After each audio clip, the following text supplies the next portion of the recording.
కథ నుండి కొంత భాగం. ప్రాతస్మరణీయుడు మహానుభావుడు డివి రంగాచార్యులు గారు మా గురువు గారు చిన్నప్పుడు పాఠశాలలో పాఠాలు చెప్పేవాడు. మరి ఆయన పొద్దున్నే తెల్లారుజామునే లేచి విష్ణాలయం వాడది వంశపారంపర్య పౌరోహిత్యం అమ్మ. ఆయన అర్చన చేసుకొని వచ్చేవాడు స్కూల్కి. ఉత్తమ ఉపాధ్యాయుడిగా జాతీయ స్థాయిలో ఎన్నికయ్యాడు. మహానుభావుడు రాసినది, ఎంతో భక్తితో రాసిన ఈ గోదాదేవి కథ నుండి కొంత భాగం చదువుకున్నాం. హరికోసరంబైన పూబోడి తన కురులా ఒల్పుగా తురిమి ఆమీద హరిసేవకు అర్పణము చేయు అనురాగమును భక్తి పెనుగొన్న కథన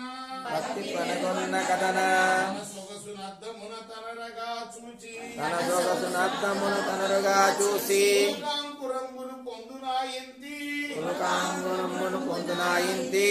కుర్మాలను గడుతుంది, తన ముందు ధరిస్తుంది, అద్దంలో కూడా చూసుకుంటుంది ఎంత బాగున్నానా అని. తాను దాల్చిన దండ అనయ విష్ణునకు అర్పింప తనకిచ్చునన్న విషయము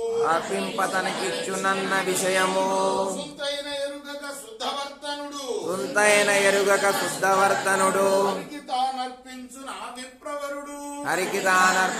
ఆది ప్రవరుడు అతివత దాల్చి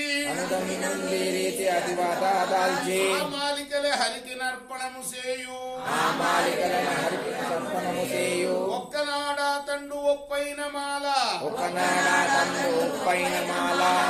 ఆలయమునకేగి అర్పించుచుండా కేశవమాలలో కేశమొక్కండు కలిహేతు వరయక కలవరం బందే. కేశము అంటే వెంట్రుక.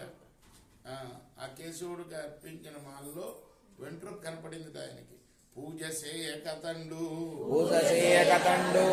ఉదండతోడా పుత్రిక దరికేకి పొంది దైన్యంబు అర్పించడానికి వచ్చిన మాల్లో వెంట్రుక కనపడితే వెంటనే ఇంటికి తిరిగాట, అది అర్పించకుండా. కాబట్టి జాగ్రత్తగా చూసుకోవాలి. ముఖ్యంగా ఆడవాళ్ళు వాళ్ళు పల్లెల్లో పెట్టేటప్పుడు అది వెంట్రుక ఏది పడకుండా చూసుకోవాలి. మాల గుచ్చేటప్పుడు కూడా అలాగే చూసుకోవాలి. అండాలు తిరువడి శరణం.